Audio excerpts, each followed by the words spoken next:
Assalamualaikum warahmatullahi wabarakatuh. Tuan-tuan, puan-puan yang biasa mengikuti saya dalam Facebook Dr. Zubaidi Haji Ahmad dan blog saya iaitu drzubaidi.com. Alhamdulillah hari ini kita bersiaran lagi ya. Setiap minggu, setiap hari Isnin dalam pukul 9.30 malam hingga lebih kurang pukul 10 suku atau 10.20 malam. InsyaAllah kita akan bersiaran untuk berkongsi pengetahuan dan juga pengalaman saya sebagai pengawal perubatan am selama lebih kurang 25 tahun. Jadi sebelum kita mulakan, kita mulai dengan bacaan Al-Fatihah insya-Allah umul kitab. Bismillahirrahmanirrahim. Rahmanirrahim. Maliki na'budu wa iyyaka nasta'in. Ihdinas siratal mustaqim. Siratal ladzina an'amta 'alaihim ghairil maghdubi 'alaihim waladdallin. Amin. Jadi tuan-tuan bagaimana? Boleh mengikuti saya dalam Facebook. Bagaimana dengan audio saya? Alhamdulillah. Jadi sebelum kita mulakan kita cek semulalah. Saya nak cek semula siapakah yang berada bersama saya malam ini. Tuan-tuan yang biasa mengikuti saya, insya-Allah terima kasih. Yang mana berkongsi dan sebagainya.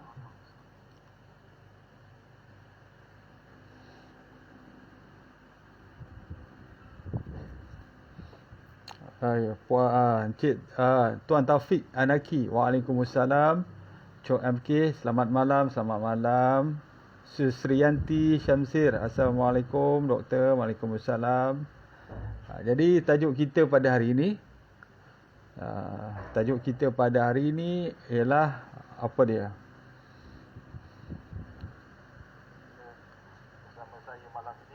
Gemuk is awesome. Jadi kita nak bincangkan sikitlah masalah yang berkaitan. Saya diberi tajuk ini mula-mula agak keliru sikit. Tetapi rupanya pihak penganjur mahukan saya memberi penjelasan tentang adakah gemuk itu sihat. Sebab pada masa ini seringkali kita dengar satu macam kempen menggalakkan individu yang betul-betul besar untuk lebih yakin dan mencintai diri sendiri dengan lebih mendalam.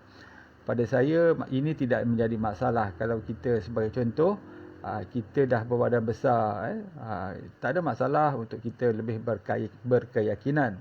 Tetapi dalam pada yang sama juga kita mestilah berusaha untuk menjadi lebih sihat, lebih aktif dan dikatakan juga kempen ini ibarat membuatkan individu tersebut mengabaikan tanggungjawab untuk menjaga berat badan, pemakanan sehingga boleh menjejaskan kesihatan masing-masing kerana seperti yang kita ketahui risiko obesiti yang menyumbang kepada pelbagai penyakit kronik lain termasuk penyakit jantung, diabetes dan lain-lain.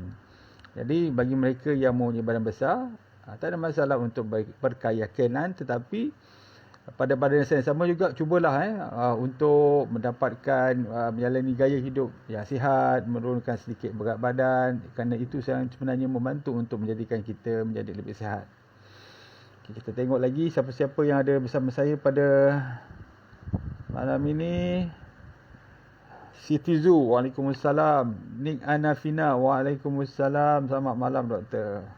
Alif Zamri, Waalaikumsalam. Rahimah Ima, Waalaikumsalam. Taufik lagi sekali, Waalaikumsalam warahmatullahi. Kalsum Karim, Waalaikumsalam dan selamat malam daripada Singapura. Zahar Ibrahim, Assalamualaikum. Waalaikumsalam. Cok MK, selamat malam. Susirianti Syamsi, Waalaikumsalam. Wawa, Waalaikumsalam. Jadi kita masuk kepada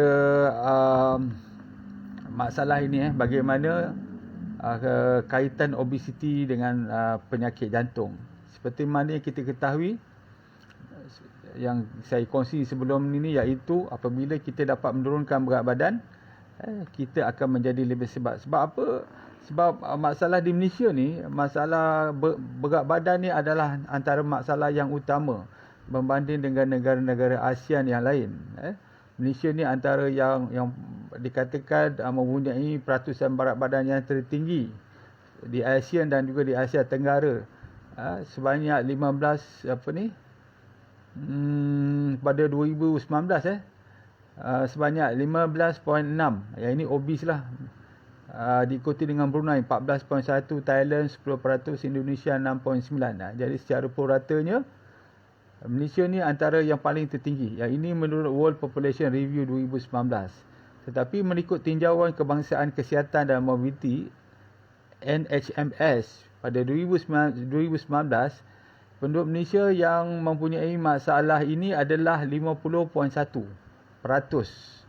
Sama ada di obese iaitu sebanyak 30.4 ataupun hanya berat badan yang berlebihan 19.7%. Jadi bila dia campur tu jadi 50.1. Jadi maksudnya kalau ada dua orang rakyat Malaysia ataupun ada seorang duduk di sebelah saya, sama ada dia obese, dia atau berlebihan berat badan, ataupun saya yang obese dan berlebihan berat badan. Jadi antara dua orang salah seorang tu mesti mempunyai masalah berat badan, sama ada obese ataupun masalah berat badan yang berlebihan. Jadi berat badan yang berlebihan iaitu 25. Kalau kita tengok BMI 25 hingga 29.9, lebih kurang 30 lah. 25 hingga 30 kita sebut sebagai berlebihan berat badan, sementara obese adalah 30 ke atas. Jadi tuan-tuan boleh buat pembacaan. Ini mudah saja. Ambil penimbangan berat, ukur ketinggian tu dengan sentimeter. Dari situ ada formula dia, iaitu formula dia berat badan dalam kilogram bagi dengan kuasa 2 ketinggian dalam meter. Jadi tuan-tuan akan dapat sama ada berapa. Kalau 30 bermaksud obese, kurang daripada 30 kemungkinan berat badan 25 hingga 30 adalah berlebihan berat badan. Jadi kenapa benda ni penting? Sebab daripada pemerhatian data-data bahawa peningkatan berat badan ni sebenarnya dia meningkat bersama dengan 3 penyakit yang kita panggil NCD, non-communicable disease, iaitu diabetes. Diabetes ni peningkatannya dalam tahun 2011 15%, sementara 2015 17.5. Itu 2015. 2019 dia meningkat sehingga tak silap saya 23%. Itu sangat tinggi. Begitu juga hypertension dan hyperkolesterol. Kalau kita ikut secara rawak pula, iaitu mereka yang mempunyai 3 masalah ini serentak. Ada darah tinggi, ada kencing manis, ada kolesterol adalah 1.7 juta. Tinggi 1.7 juta rakyat Malaysia. Yang mempunyai 2 penyakit gabungan darah tinggi, kencing manis dan kolesterol adalah 3.4 juta, lagi ramai. Sebab itulah dikatakan bahawa apabila kita dapat menurunkan berat badan, dia dapat menurunkan sedikit masalah-masalah tekanan ni, masalah-masalah penyakit yang ni, penyakit yang ni. Sebab tu kalau sekali kita boleh tengok sebagai contoh, kalau kita mampu menurunkan berat badan berapa? Berat badan 10% daripada berat badan kita 10%. Sebagai contoh, berat badan saya 100 kg dan saya mempunyai darah tinggi, kencing manis dan kolesterol. Saya cuba untuk menurunkan berat badan saya, selepas mungkin 6 bulan saya dapat menurunkan sehingga 90 kg. Maksud dia 10% 10 kg telah saya hilangkan daripada tubuh saya. 10 bagi 100 lebih kurang 10% daripada berat badan asal. Maka apa yang berlaku ialah kita dapat mengawal tekanan darah tinggi dengan lebih baik, iaitu dapat menurunkan bacaan systolic blood pressure sebanyak 10 mm mercury, menurunkan bacaan diastolic sebanyak 20 mm mercury dan dapat mengurangkan dos ubat hipertensi yang diambil. Ini biasa. Pesakit-pesakit saya selalu jumpa dengan saya, dia darah tinggi, kencing manis. Bila kita bagi dia nasihat cara pemakanan yang betul, physical exercise, tidur yang cukup dan sebagainya, turun berat badan 10 kg daripada berat asal, dia dah dapat menurunkan tekanan darah. Malah ada pesakit saya yang mengurangkan bilangan. Dulu makan 2 jenis ubat darah tinggi, sekarang dah 1 ubat darah tinggi. Dulu mengambil dos yang tinggi, sekarang dah kurang. Dulu ambil ubat darah tinggi 1 biji, sekarang dah tak makan lagi sebab tekanan darah menjadi normal. Ini biasa. Sebab tu kita minta orang yang ada darah tinggi, terutamanya orang muda ni, berusia 30-an. Sebab apa? Sebab untuk dapat komplikasi, dia mengambil masa antara 10 hingga 15 tahun. Sebagai contoh, tuan-tuan perempuan ada masalah diabetes, hypertension, kolesterol pada umur 30 tahun. tetapi tidak terkawal. Makan ubat pun masih tinggi, dah buat sesuatu pun masih tinggi. Selepas 10 hingga 15 tahun, komplikasi dia akan berlaku. Apa dia? Mungkin stroke, mungkin serangan jantung, mungkin kegagalan buah pinggang, mungkin apa lagi, kerosakan kita panggil mikrovaskular pada mata terutamanya, dan pelbagai lagi yang boleh menyebabkan akhirnya kematian. Jadi sebab itu kita sangat berhati-hati dari sekarang, terutama orang muda, supaya apabila mereka dah nakak bersara tu, dalam keadaan sihat, jadi bersara dengan keadaan keadaan yang bersyukurlah, kita boleh pergi ke mana-mana tanpa ada masalah. Kalau tak, kita sakit macam mana, kita tak boleh ke mana-mana, pergi pula hospital berulang alik apabila kita dah bersara. Lipid pula, bacaan lipid dapat menurunkan 10% daripada total kolesterol. Penting tuan-tuan, turunkan berat badan 10%, 10% total kolesterol. Kalau kita ambil pemeriksaan darah tu, lipid profile, dia ada total kolesterol, 10% total kolesterol dapat diturunkan. Menurunkan 15% LDL, menurunkan 30% triglyceride, meningkatkan 8 hingga 10% HDL. Tak payah makan ubat. Turunkan berat badan, kolesterol kita bertambah baik. Bagaimana dengan diabetes pula? Bila kita dapat menurunkan berat badan, kita dapat mengurangkan 50% kebarangkalian mendapat diabetes. Ini untuk orang yang tak ada diabetes, yang pre-diabetes. Kadang-kadang doktor cakap ini permulaan, ini adalah apa orang cakap itu borderline. Kurangkan berat badan, 50% kebarangkalian untuk mendapat diabetes dihilangkan. Menurunkan bacaan fasting blood sugar sebanyak 30 hingga 50%. Tinggi bagus contoh dia, kalau bila fasting blood sugar dia dapat 10, dia boleh turun sampai 5 hingga 7. Bagus tu. Baru 10%. Menurunkan HB1AC sebanyak 15%. Ini perangkat-perangkat ni berdasarkan kepada uji kaji yang dibuat. Masalah osteoarthritis, masalah lutut terutamanya, dapat mengurangkan risiko mendapat osteoarthritis sebanyak 50%. Terutama bila kita dah semakin meningkat tua, kalau kita tak jaga lutut kita, berat badan bertambah, boleh menyebabkan osteoarthritis, lutut kita dah tak boleh bergerak, lepas tu akhirnya dia terpaksa dibuat pembedahan penggantian lutut. Itu yang biasa berlaku. Jadi sebab itu pentingnya kita menurunkan berat badan. Jadi bagi tuan-tuan yang mungkin mengalami masalah berat badan, betul sekali apa nak kita buat, masalah sekali apa kita buat kalau kita rasa berat badan kita ni semakin meningkat. Sebab itulah Azam Afiat kali ini kita memfokuskan ke arah pemakanan yang sihat, ke arah aktiviti fizikal yang sesuai untuk bergantung kepada umur, tidur yang mencukupi, menangani stres dengan baik, makan makanan yang berkhasiat, dan mungkin kita boleh orang cakap tu mengambil sedikit suplemen yang mana pada masa kita muda kita tak perlu. Masa muda, umur 20-an, 30-an, kita makan apa saja, penyerapan vitamin, mineral, enzim, antioksidan dan sebagainya perfect, 100%.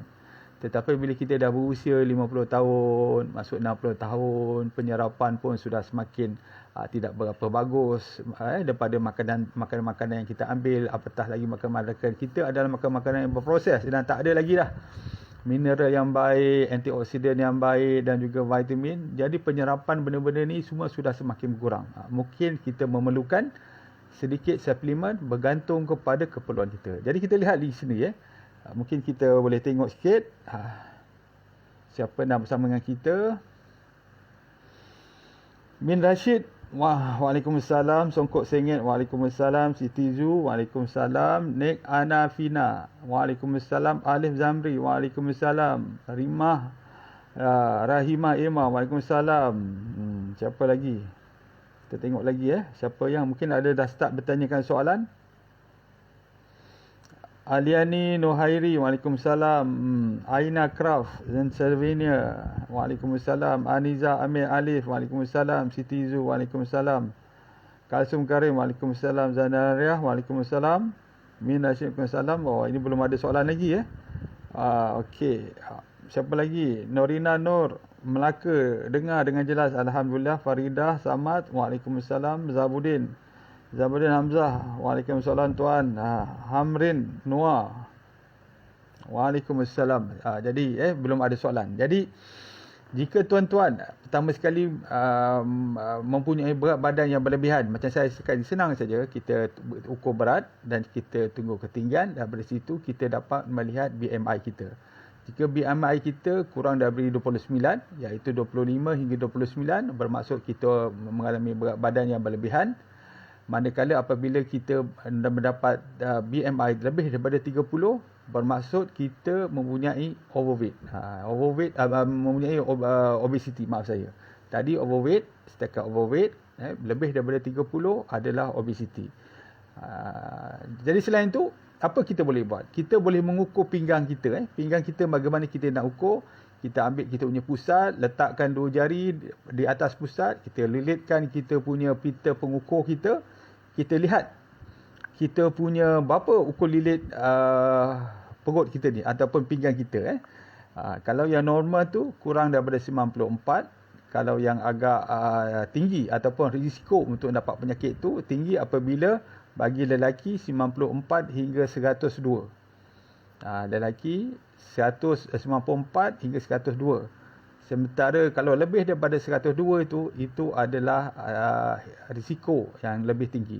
Yang ini buat pemeriksaan doktor, buat pemeriksaan darah. Saya sebut sekali Bagi lelaki yang normal bawah pada 94, bagi wanita 80. Lebih daripada 102 bagi lelaki, 88 bagi wanita, itu sudah dikira sebagai waist circumference yang tidak normal lagi. Yang ini buat pemeriksaan darah. Mudah kan? Tadi kita ukur tinggi, kita ukur berat, lepas tu kita ukur lilit pinggang kita. Jadi ada 3 lah parameter. Tinggi dan berat kita boleh tengok BMI. Satu lagi waist circumference, kita boleh ambil pita pengukur. Bagi lelaki mestilah kurang daripada 102 cm, bagi wanita mestilah kurang daripada 88 cm. Jadi bagi mereka yang ada yang begini, buat pemeriksaan darah, buat pemeriksaan full blood count, lipid profile, renal function test, liver function test, apa lagi. Kemungkinan itu paling utama lah. Selain itu kita boleh bertambah yang lain seperti contoh infection sebab hepatitis A, hepatitis B, HIV. Lepas tu kita boleh buat venereal disease screening dan sebagainya. Tetapi pada saya untuk NCD, chronic inflammation, chronic non-communicable disease ni, kita kena tengok pertama sekali dia punya renal function test, kidney liver function test dan juga lipid profile. 3 benda bentuk.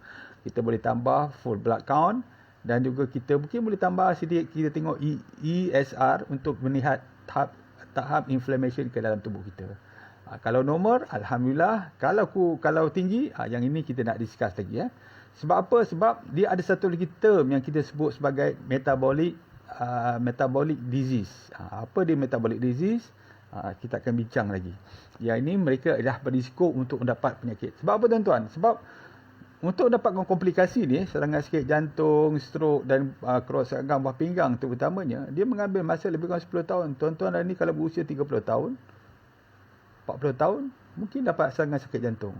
Kalau tuan-tuan berusia mungkin 35 tahun, mungkin tuan-tuan dapat serangan sakit jantung umur 45 hingga 50. Jadi sebab tu kita kena buat sekarang.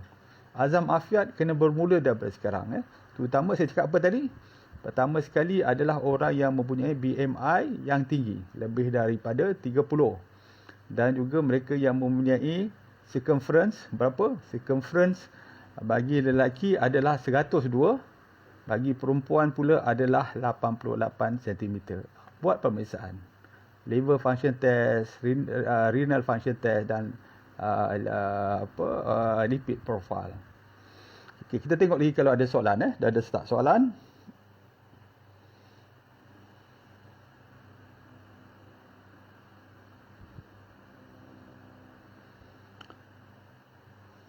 Saya minta maaf kalau saya tak menyebut nama puan. Okay, kita tengok sikit lagi.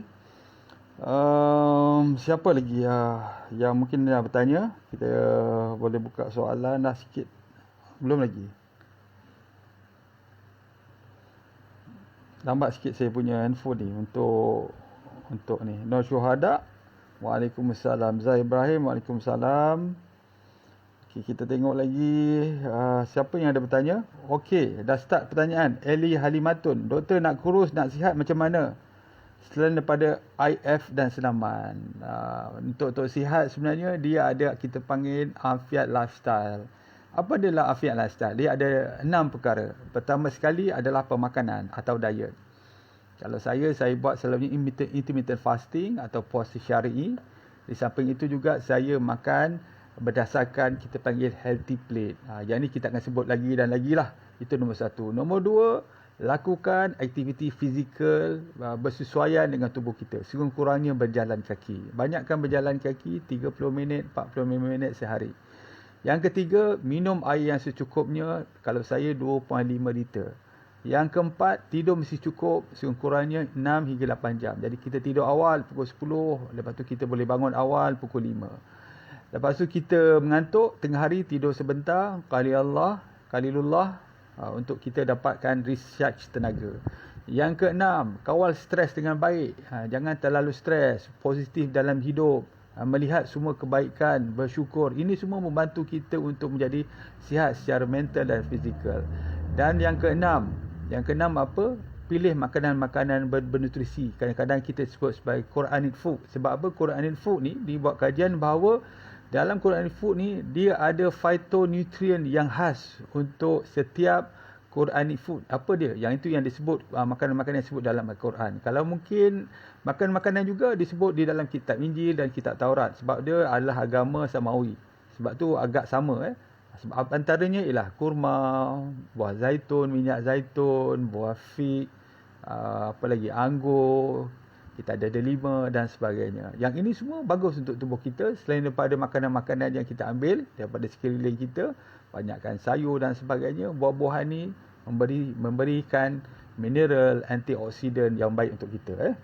Itulah cara dia, lebih kurang mudah. Tetapi kalau puan ikuti saya setiap minggu, insya-Allah puan akan faham, sebab saya akan cuba menghuraikannya sedikit demi sedikit supaya tidak orang cakap tu terlalu banyak sehingga kita tak boleh nak menghadamnya lagi nanti. Siti Badariah, cikgu, ustazah. Waalaikumsalam ustazah Siti Badariah. Waalaikumsalam, khabar baik. Norina Nur, Melaka dengan Idras, alhamdulillah. Okey, Puan Marlah. Puan Marlah bertanya, bagaimana cara hendak menurunkan berat badan? Berat badan saya 71 kilo. Ketinggian saya 55, berapa yang sesuai? Selalunya wanita antara 50 hingga 55 kilogram. Itu yang biasa. Yang biasa kalau tinggi lebih kurang 1.50, 1.55 ni lebih kurang 55. Jadi puan kena menurunkan berat badan sebanyak 20 kilogram. Jangan cakap mustahil. Saya menurunkan berat badan pada usia 45 tahun daripada 105 kg kepada sekarang ni 80 kg, 25 kg. Alhamdulillah maintain sejak 2015 hingga 2021. Alhamdulillah. Boleh sebenarnya kalau kita hendak, insya-Allah boleh. Andrea, malam doktor, triglyceride saya tinggi 3, bahaya tak doktor? Triglyceride adalah salah satu parameter di dalam lipid profile. Sebab tu kita sebut tadi, dia lipid profile ni dia ada total triglyceride, total kolesterol, triglyceride, HDL, LDL dan juga ratio antara total kolesterol dengan HDL. Jadi ada 4-5 parameter di situ. Triglyceride adalah salah satu. Cara nak menurunkan triglyceride senang aja. Kurangkan pengambilan karbo, terutama karbohidrat ringkas. Gula, tepung, beras putih. Yang ini semua terlalu banyak sangat karbohidrat. Jadi banyakkan sayur, minum air kosong sebanyaknya, insya-Allah dia akan membantu menurunkan triglyceride puan. Chok MK, doktor, jika nak diet tapi saya bad gastric, jika lapar tak boleh makan oat atau susu. Jika lapar boleh tak makan oat dan susu? Bagi orang gastrik, pengambilan minyak zaitun, pengambilan minyak zaitun sangat membantu. Dalam jurnal menunjukkan orang yang ada gastrik ni, apa yang berlaku adalah dia ada kita panggil mucin. Mucin tu maksud dia lendiran pada perut kita ni, permukaan dalam tu, dia ada lapisan lendiran yang kita panggil mucin. Mucin ni Apabila sudah berkurangan disebabkan pengambilan ubat, disebabkan kita mengalami anxiety, menyebabkan nipis. Jadi asid yang keluar daripada permukaan perut dalam tadi pun sendiri, dia akan menghakis permukaan perut kita. Sebab tu lapisan musi ni perlu tebal untuk menghalang penghakisan ni. Dan salah satunya adalah pengambilan minyak zaitun. Jadi kalau tuan-tuan mengalami minyak zaitun, ambil 1 sudu, 2 sudu minyak zaitun, dia sangat membantu. Okey, seterusnya, doktor, bagaimana dengan diabetik di kalangan kanak-kanak? Ya, betul. Diabetik di kalangan kanak-kanak selalunya disebabkan oleh type 1. Yang ini masalah genetik. Yang ini bukan masalah type 2 seperti mana yang biasa kita dengar, disebabkan oleh pemakanan ataupun insulin resistant. Tetapi bagi kanak-kanak, selalunya type 1 disebabkan oleh pankreas tidak mampu mengeluarkan insulin yang cukup. Yang ini kena rujuk pakar pediatrik, sebab mungkin dia akan memberikan insulin tambahan untuk mereka. Tapi untuk orang dewasa, selalunya diabetes disebabkan oleh masalah pemakanan. Sebab tu kita sebut sebagai type 2, yang mana dia disebabkan oleh insulin resistant, akhirnya menyebabkan diabetes. Okey, Siti Badariah, ya, Ustazah. Doktor, selain vitamin E dan olive, apa lagi suplemen yang kita boleh ambil untuk bagi tenaga kalau kita jenis yang kerja 10 hingga 12 jam sehari? 10 hingga 12 jam ni dia agak orang cakap tu agak panjang masa untuk bekerja. Tapi Ustazah, saya nasihatkan jangan terlalu stres sangatlah, sebab stres ni dia menyebabkan chronic inflammation di dalam tubuh dan akhirnya boleh mendapat penyakit-penyakit yang mana kita tidak warisi daripada ibu bapa kita. Sekarang ni ramai yang tak ada darah tinggi, ibu bapa tak ada darah tinggi, kencing manis, kolesterol, tapi anak-anak ada, disebabkan oleh masalah stres secara kronik tanpa kita sedari. Jadi adalah masa sikit untuk rehat, masa untuk tidur, dan juga melapangkan fikiran kita dan sebagainya. Okey, kita tengok lagi. Jadi soalan dia, apakah lagi, dia kata, Ustazah tanya apakah lagi makanan-makanan yang sesuai untuk mendapatkan tenaga. Antara masalah yang kita tak dapat tenaga ni adalah disebabkan oleh mineral, antioksidan. Ini yang biasa ni, mineral dan juga vitamin yang menyebabkan kita punya mitokondria ni tidak berfungsi dengan baik. Sebab tu kita mencadangkan, sebagai contoh, jus delima. Jus delima ni bagus sebab dia lengkap segala mineral dalamnya. Antara buah-buahan yang saya syorkan tuan-tuan ambil adalah delima. Ambil jusnya, perahannya mestilah bersama dengan kulitnya sekali. Sebab kulitnya itu adalah kita panggil pengawet semula jadi, yang menyebabkan jus itu tahan lama. Jadi bila kita ambil jus delima ni, sebenarnya membantu untuk kita menjadi lebih bertenaga selain daripada minyak zaitun ataupun vitamin E. Muhammad Muhammad Izwan Fazil, salam doktor, pengambilan suplemen kalsium, magnesium dan koenzim Q10 untuk penjagaan kesihatan bagus kan doktor? Memang bagus. Tapi kita tengok keperluan. Sebab tu kalau kita nak tengok banyak vitamin suplemen yang bagus untuk kita, tetapi kita ambil dalam kuantiti yang bergantung kepada keperluan kita. Sebagai contoh, kita memang tak suka makan sayur. Ada setengah tu saya tengok kalau makan sayur tu dia boleh quit ke tepi. Saya pernah tengok makan masa saya lepas berceramah dulu. Jadi penganjur mengajaklah saya makan sekali. Dia bagi mi halus goreng kan. Jadi saya makan depan saya, beberapa orang peserta saya tengok dia makan mi je, sayur dia quit ke tepi. Saya tanya kenapa tak makan carrot tu? Saya tak boleh makan doktor. Kenapa? Saya kalau makan tekak saya kembang. Jadi orang macam gini, dia memerlukan apa? Fiber. Dia memerlukan apa? Mungkin multivitamin. Jadi ambil sikit multivitamin, ambil sikit fiber. Fiber ni kalau tak nak ambil daripada Arabic gum, mungkin ambil daripada buah-buahan.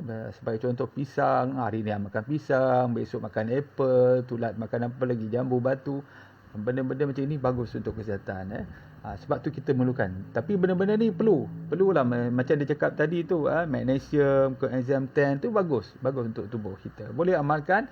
Kalau kita makan tu kita rasa lebih segar, lebih sihat, boleh teruskan. Kalau kita rasa macam tak berapa nak mungkin dia tidak sesuai atau serasi dengan kita, boleh cari yang lain.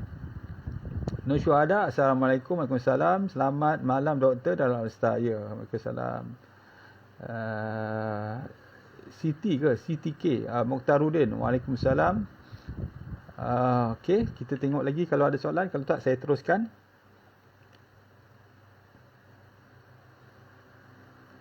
Puan Dati, tidur awal, berjalan 30 minit setiap hari, makan buah-buahan, kurma. Makan kurma, makan makanan yang bagus untuk kita.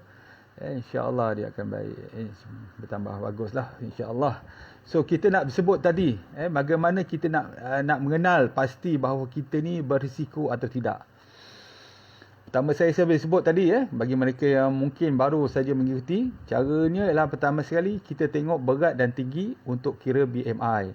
Kalau BMI kita antara 25 hingga 30, ini bacaan mudah, 25 hingga 30, kita adalah mempunyai berat badan yang berlebihan, overweight. Tetapi kalau lebih daripada 30, kita dikatakan sebagai obese.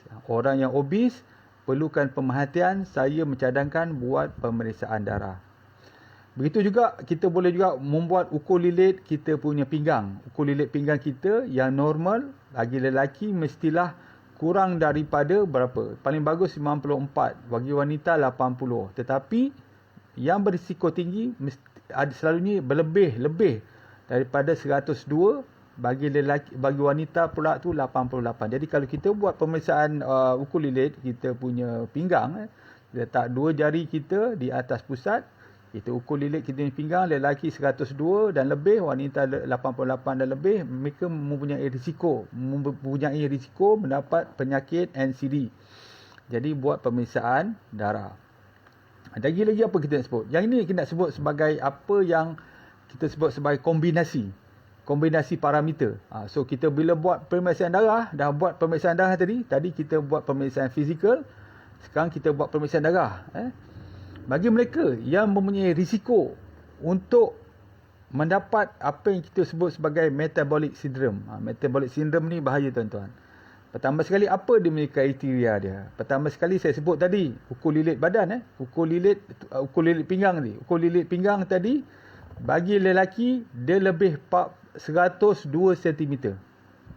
102 cm, yang itu antara kriteria pertama. Bagi wanita pula lebih daripada 88 cm. Kriteria pertama saya nak sebut mereka yang ada metabolic disease. Tuan-tuan boleh catatlah kalau tuan-tuan rajin.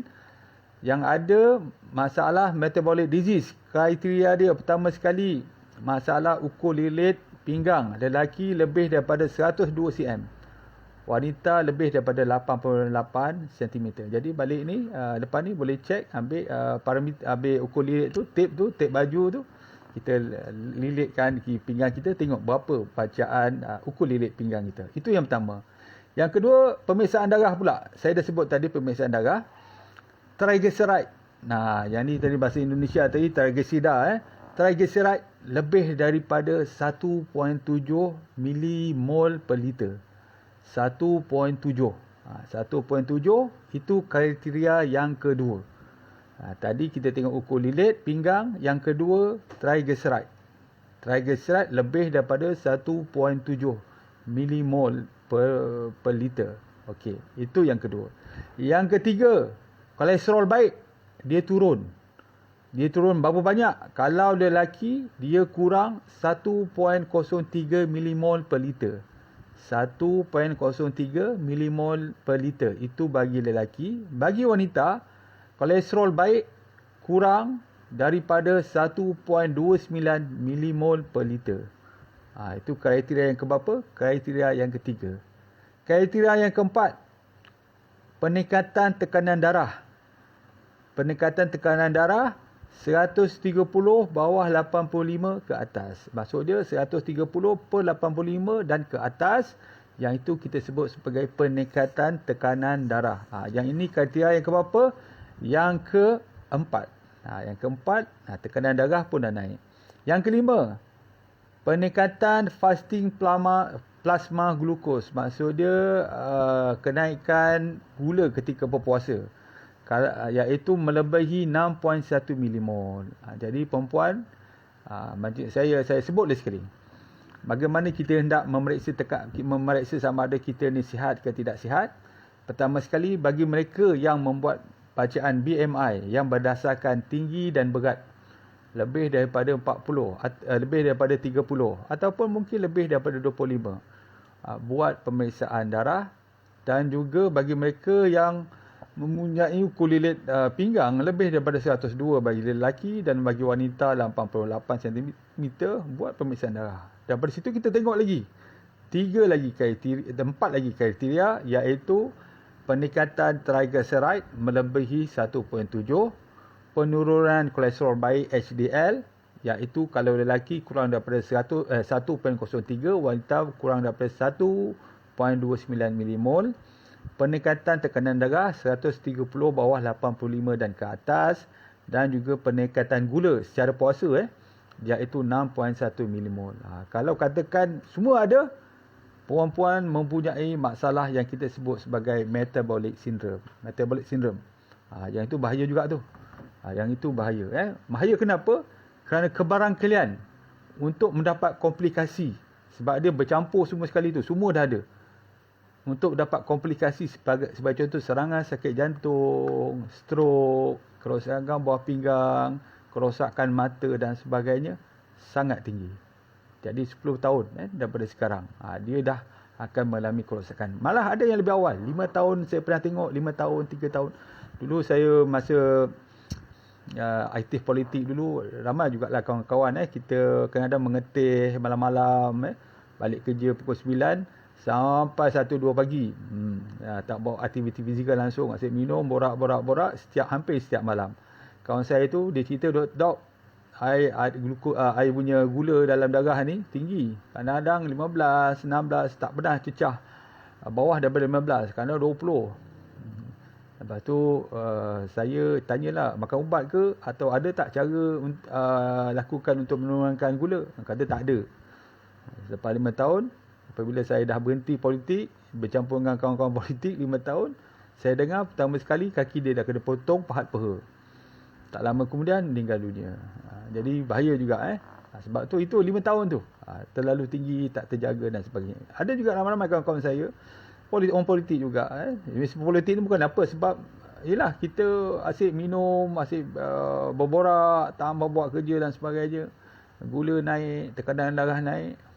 Ada yang mula lepas lebih kurang 10 tahun saya tengok dia pakai wheelchair, tak lama beberapa bulan dah meninggal dunia. Jadi macam tu. Jadi umur agak-agak sebaya dengan saya. Sebab tu saya dah berusaha untuk turunkan berat badan supaya saya menjadi lebih sihat. Okey, kita nak sebut apa lagi sekarang ni? Bagaimana kita nak mengurangkannya? Yang ni yang kita sebut, saya lagi sebut sekali lagi. Tentang masalah tentang kita panggil afiat lifestyle yang selalu kita wawarkan supaya kita dapat hidup dengan lebih sihat dan juga dengan lebih bertenaga, insya-Allah. Kita tengok dulu siapa yang ada pertanyaan.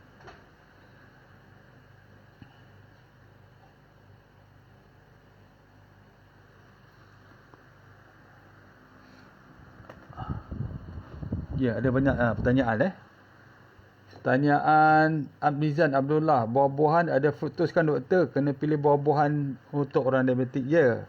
Buah-buahan ni sebenarnya dia mengandungi fruktos dan glukos. Tetapi banyaklah fruktos, sebab tu dia panggil fruktosa. Gula dalam buah-buahan ni kita panggil dia fruktosa. Jadi dia pun berbahaya kepada tubuh. Tetapi walaupun kita kena faham bahawa makanan buah-buahan ni walaupun manis, jika mempunyai fiber yang banyak, dia akan mengurangkan penyerapan, kita panggil penyerapan gula. Jadi glycemic index dia akan menjadi sederhana. Jadi dia ada dua tu, nilai karbohidrat dan juga nilai glycemic index. Kena faham.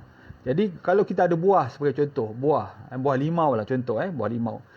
Kita perah buah limau tu untuk dapatkan jusnya. Kita buang dia punya serat ke kanan, kita ambil dia punya jus ke kiri. Itu bermaksud glycemic index dia tinggi. Sebab kita buang serat dalam buah-buahan.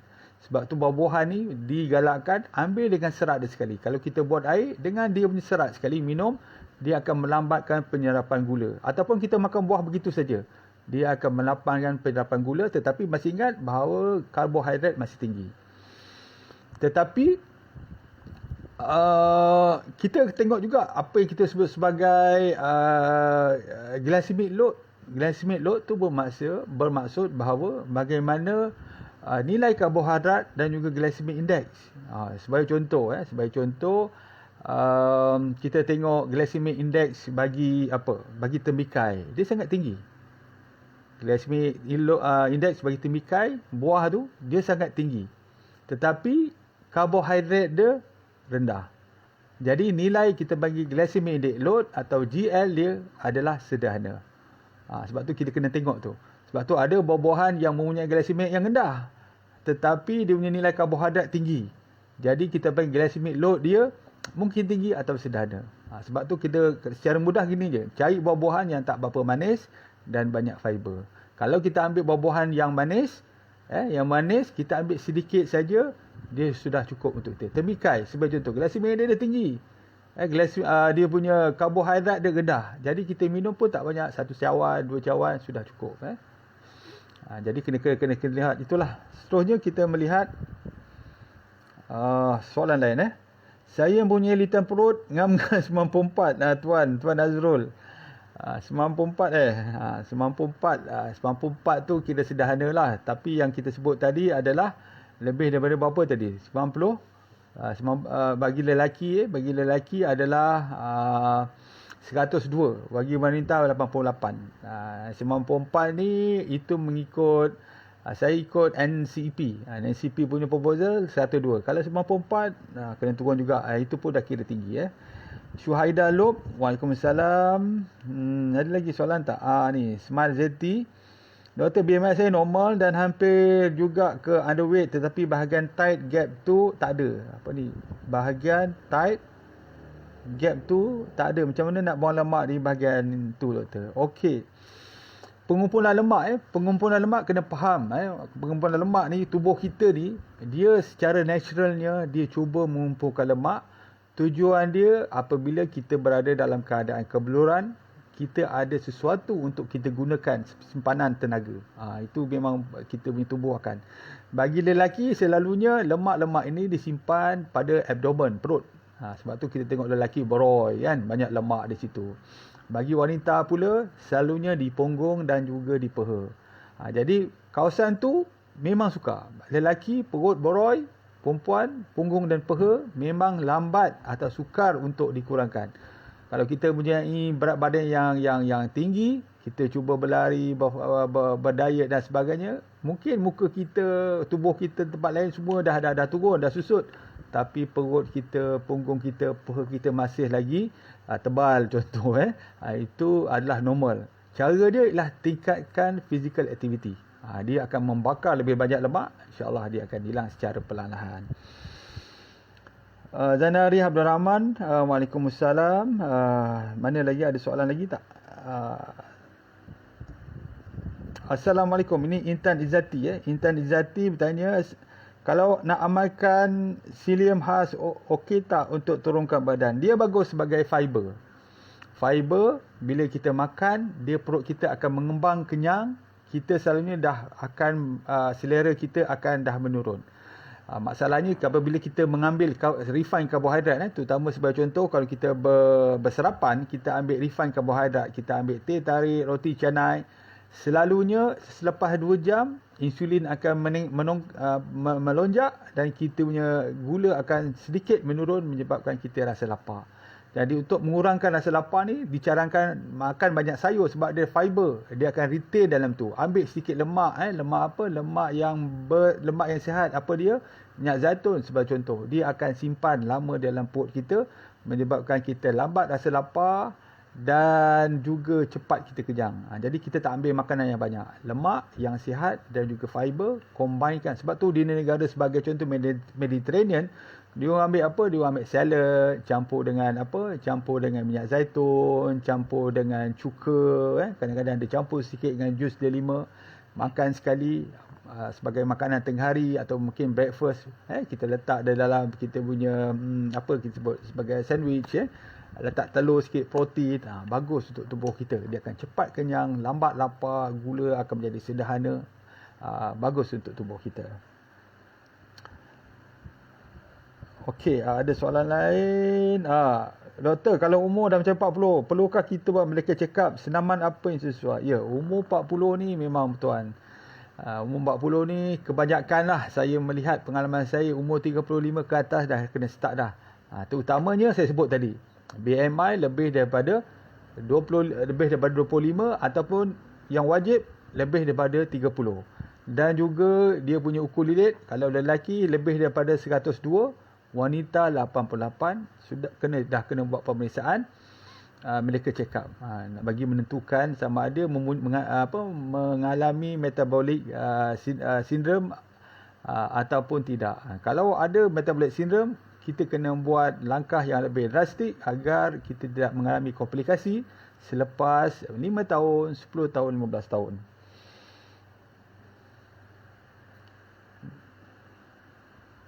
Kalau ni Amnizan tanya, kalau dah dapat diabetes, turunkan berat badan, boleh turunkan diabetes? Yes, puan. Memang puan ada diabetes, turunkan berat badan, memang dia akan dapat mengawal gula dengan lebih baik. Gula akan menjadi lebih stabil. Kadang-kadang kita tak memerlukan dos yang tinggi. Kadang-kadang kita tidak memerlukan beberapa ubat yang banyak. Mungkin satu jenis ubat dan sebagainya. Tuan turunkan 10% dari berat asal, nampak perubahan drastik. Okey, kita tengok lagi soalan lagi. Kalau saya tak menjawab, saya minta maaf sebab saya tak nampak. Mungkin sebab terlalu banyak. Puan Norina Nur, saya amalkan IF, berat turun 5 kilo. Selepas itu berat tak turun-turun walaupun masih amal IF. Norina Nur, okey Norina. Ini masalah kita panggil plateau. Plateau ni selalunya dia turun selepas 10% daripada berat asal. Contoh, orang tu berat dia 100 kg. Dia dapat turunkan 10 kg menjadi 90 kg. Kemudian dia dah amalkan IF, langsung tak turun-turun untuk beberapa bulan. Keadaan ini dipanggil fasa plateau.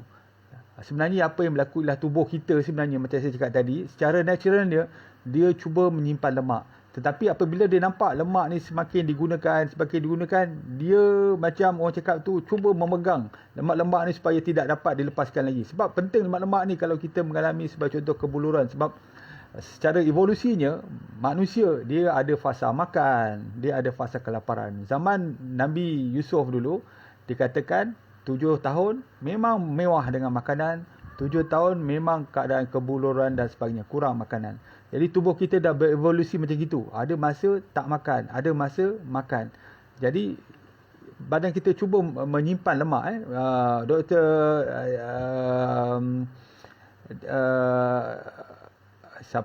Jason Fung memberitahu bahawa ini adalah satu fenomena yang normal.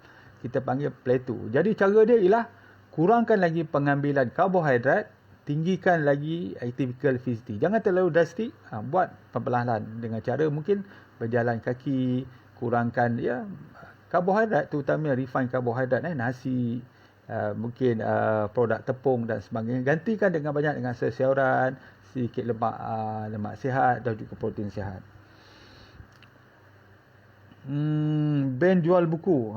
Salam doktor. Waalaikumsalam. Berat badan saya sebelum ini overweight. Hampir 2 tahun saya berjaya turunkan berat badan dengan diet dan exercise. Baru ini cek gula disahkan pre-diabetes. Saya dah berhenti minum manis. Apa nasihat untuk turunkan gula untuk normal? Sebelum ni dia overweight. 2 tahun dia berjaya turunkan berat badan dengan diet dan exercise. Bila cek dia ada pre-diabetes. Saya rasa sebelum ni pun dia dah start. Dia dah start ada pre-diabetes. Jadi dia kata dah berhenti minuman manis. Minuman manis ni ialah mungkin dia masukkan gula tambahan dalam teh dia, dalam kopi dia. Jadi apakah nasihat doktor untuk turunkan gula untuk normal? Pertama sekali berat badan. Saya dah cakap tadi dah. Dia tak beritahu saya berapa berat badan dia. Saya cadangkan 10%. Selepas tahun, turunkan lagi 10%. Dengan cara kurangkan pengambilan karbohidrat, tinggikan exercise. Ambilkan lebih banyak protein yang sihat, lemak yang sihat. Lemak yang sihat ni tuan-tuan, dia kena dalam tubuh kita ni, dia ada 2 enzim yang menjaga, orang cakap tu, sistem pemakanan kita yang utama. Pertama sekali kita panggil insulin. Yang kedua kita panggil glukagon. Insulin ni, dikeluarkan apabila kita mengambil karbohidrat. Kita ambil karbohidrat, gula akan diserap dengan cepat. Dia akan meningkat. Ini akan merangsangkan pankreas mengeluarkan insulin. Okey. Gula meningkat, insulin akan keluar. Insulin tugas dia apa? Tugas dia adalah untuk menurunkan gula dengan dua cara. Kalau kita bergerak, dia akan membakar gula ni menjadikan tenaga. Jika kita tidak bergerak, sebab contoh lepas makan, kita tidur, dia akan menukarkan karbohidrat atau gula yang kita makan tadi menjadi lemak atau glycogen. Jadi faham Bila kita makan karbohidrat, insulin keluar, tugas dia merendahkan gula dengan cara dua. Pertama sekali, kalau kita berjalan, dia akan membakar gula-gula dalam tubuh kita tadi tu, yang tinggi tu, menjadikan tenaga. Kalau kita tidur, dia akan menyimpan menjadi lemak. Itu tugas insulin. Tugas dia adalah menurunkan gula dengan cara dua tadi. Tetapi kalau kita tak ambil karbohidrat, kita berpuasa, ataupun kita mengambil lemak sihat, protein sihat dalam tubuh kita, contoh minyak zaitun, apa yang berlaku ialah pankreas akan mengeluarkan glukagon. Glukagon ini, tujuan dia meningkatkan gula dalam tubuh. Sebab bila kita tak makan, contoh kita tak makan, kita berpuasa, glukagon akan keluarkan simpanan gula atau simpanan tenaga daripada hati, daripada otot, daripada lemak untuk dijadikan tenaga. Yang ini proses kita panggil gluconeogenesis. Menghasilkan gula dari sumber-sumber selain daripada karbohidrat yang kita makan. Disebabkan kita tak puasa, ataupun karbohidrat yang kita ambil daripada makanan tu menjadi sikit, tubuh kita akan cuba mencari sumber-sumber simpanan tadi, menghasilkan tenaga. Jadi dengan secara tak langsung, dia membakar lemak kita. Sebab tu penting. Sebab tu penting kita faham. Jadi bagi orang yang menjalani IF, apa yang berlaku ialah glukagon banyak keluar dari tubuh dia, insulin dapat direndahkan. Bila insulin rendah, kita boleh melawat insulin resistant. Bila kita melawat insulin resistant, kita akan mengurangkan risiko mendapat diabetes, hypertension, kolesterol, gout dan sebagainya. Jadi sebab tu penting kita menurunkan insulin agar kita tidak develop insulin resistant. Saya harap puan faham. Tak faham, ikuti lagi lah minggu depan. Kita akan bincang, kita akan ceritakan lagi dan lagi. Dan tuan-tuan, puan-puan boleh bertanya supaya dapat penjelasan yang lebih jelas. Okey, kita tengok lagi soalan-soalan yang ada. Okey, kita tengok lagi. Suslianti Syamsir, jom amalkan pemakanan afiat. Saya ejen Olive Hobbs, nasihat sedia membantu. Okey, betul. Kita tengok lagi Dok, orang kecil manis darah tinggi boleh tak ambil moringa? Boleh ambil moringa. Apa tu dalam bahasa Melayu dia? Saya pun lupa nak sebut. Bagus moringa ni. Bagus, dia antioksidan yang tinggi. Tetapi kena faham, kalau dia tak sesuai, tak turun, bermaksud dia tak serasi dengan tubuh kita, kita boleh cari yang lain. Asnah Mas Raudah, saya amalkan puasa untuk turunkan berat badan. Bagus.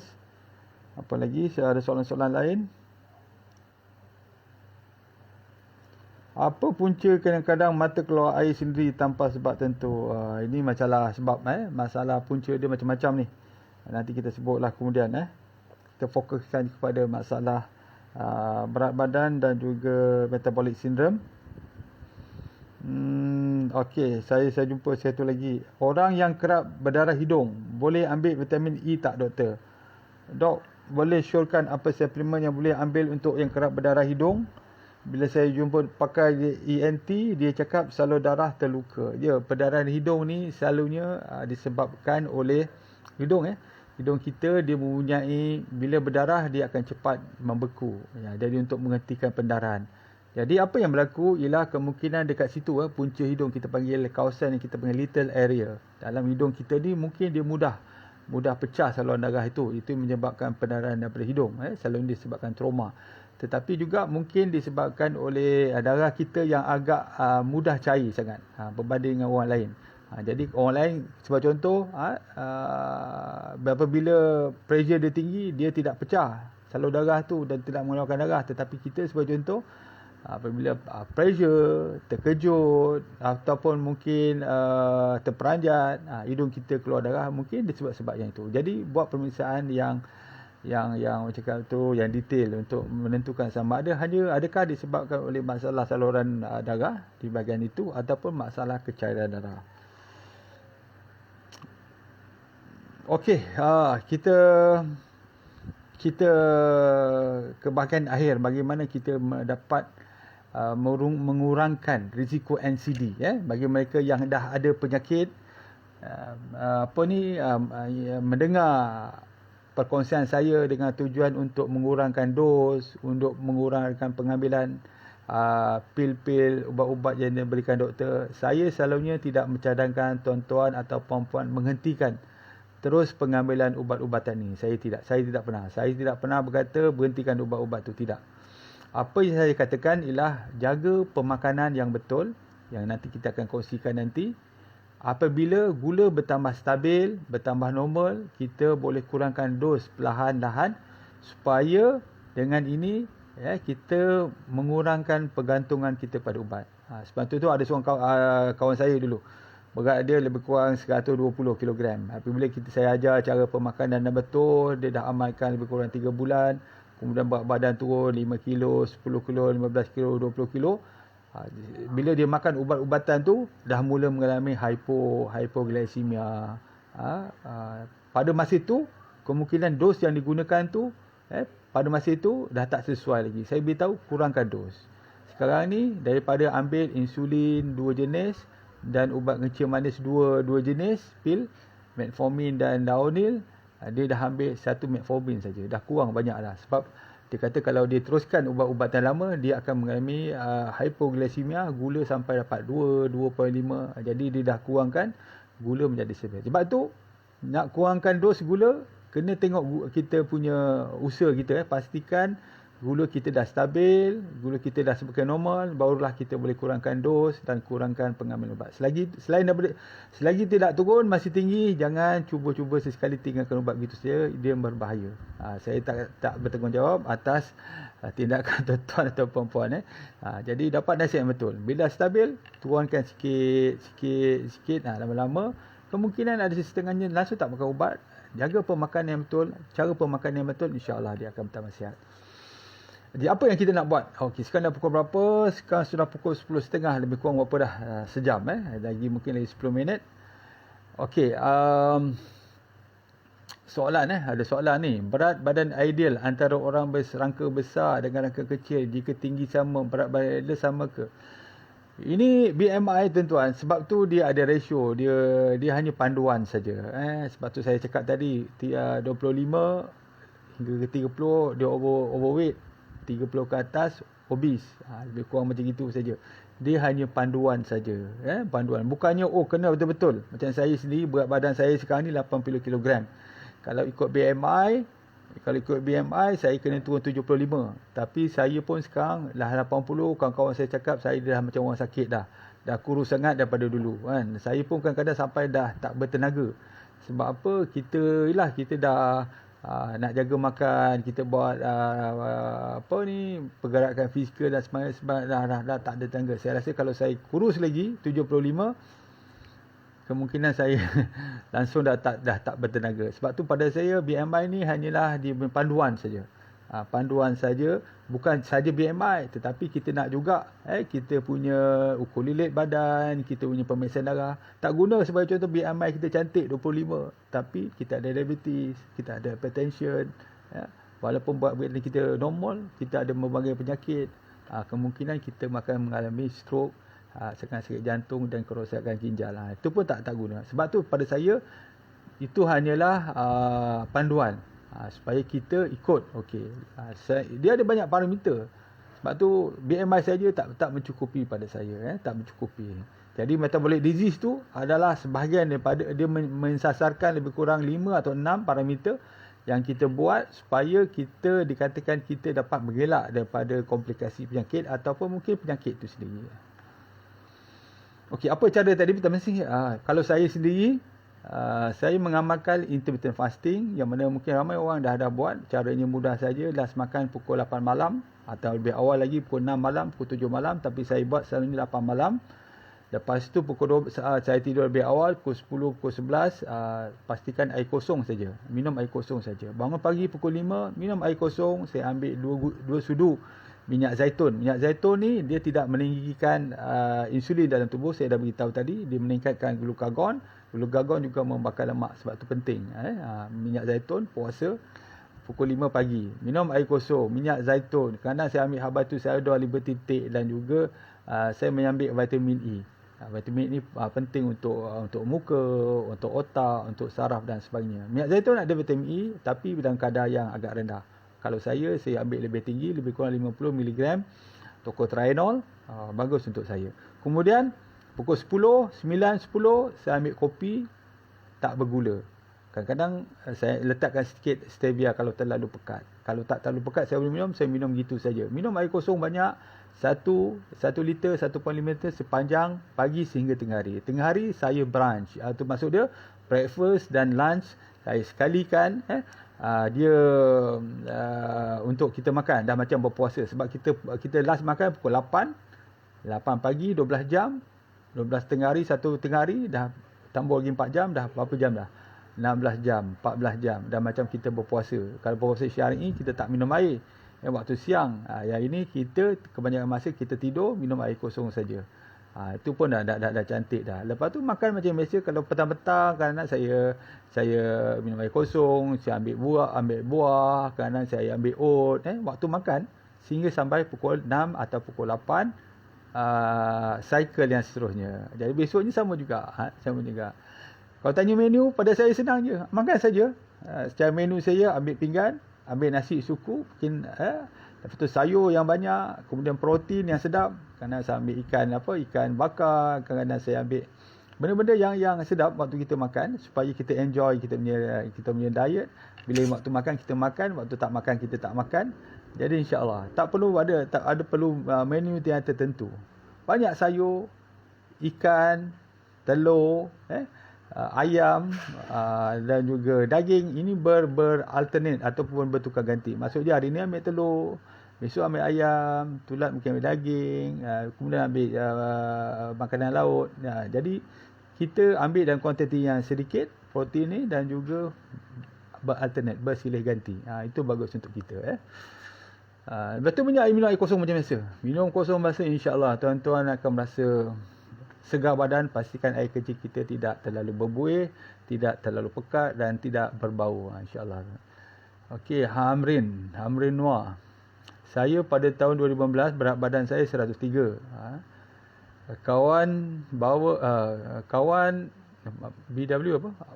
Kawan bawa amalkan diet Atkins. Alhamdulillah dapat turunkan 80 kg, tetapi mulanya tidak berkekalan, hanya bertahan 1 tahun je. Lepas tu minggu demi minggu dan berakhir apa dia.